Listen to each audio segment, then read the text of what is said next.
Our next guest has been raising the alarm over Iran's potential role in the conflict.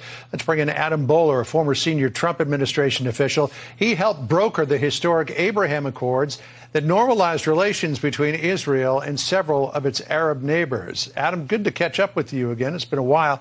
Let me start you with what Rich Edson was just talking about, and that is the headline in the Wall Street Journal that the Islamic Revolutionary Guard Corps from Iran was working hand in glove with Hamas and Hezbollah and gave the green light to this operation after several weeks of planning. What do you say about that? I'm not surprised at all. I tweeted about it yesterday. At the end of the day, this is not a battle between the Palestinian people and the Israelis at all. It's a battle between Israel, Hamas, but more important than Hamas, Islamic Jihad, Hezbollah, it's Iran.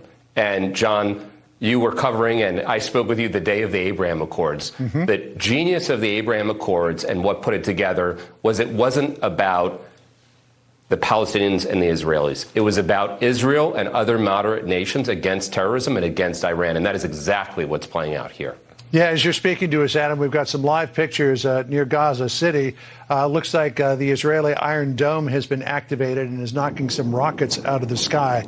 Of course, the Abraham Accords were a landmark agreement that the Trump administration brokered between Israel and a number of Arab countries. Is it your belief that as this conflict begins to really heat up, that those accords will hold?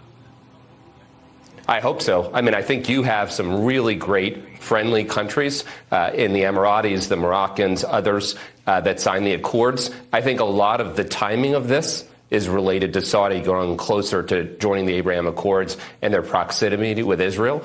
And so what I think needs to happen here is steadfast U.S. support, and I hope our moderate Arab friends come to the support over time, too.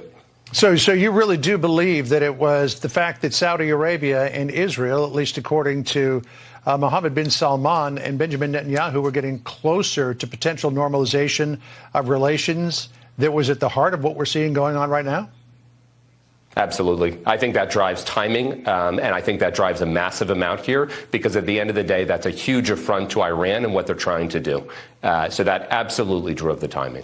One of the big questions, I was there in 2006 covering this, is will Hezbollah stay out? They fired some missiles and some other ordnance into the Sheba Farms area, which is way, way, way up at the very tippy top of Israel, sandwiched between the Galilee Peninsula and the mountains of the Golan Heights. Do you think that was just Hezbollah saying, we're here, don't mess with us, or could that be a harbinger of things to come? I think it's a harbinger. I think Hezbollah will continue to put pressure. Now, on the Galilee side, as you know, they're much more reinforced in Israel, and so it's harder for Hezbollah to take actual action on the ground. But I think you'll see Hezbollah continue to fire rockets and get involved here, because this is a coordinated terror attack. It's Hezbollah, it's Hamas, it's Islamic Jihad. This is coordinated, so I think you'll see more. Adam, great to catch up with you again. Thanks so much. I'm sure that we'll be talking a lot more in the days ahead. I hope it's over under better circumstances. I'm afraid it won't be, not for a while, but we do look forward to having you back in the program. Appreciate it. Thanks, John.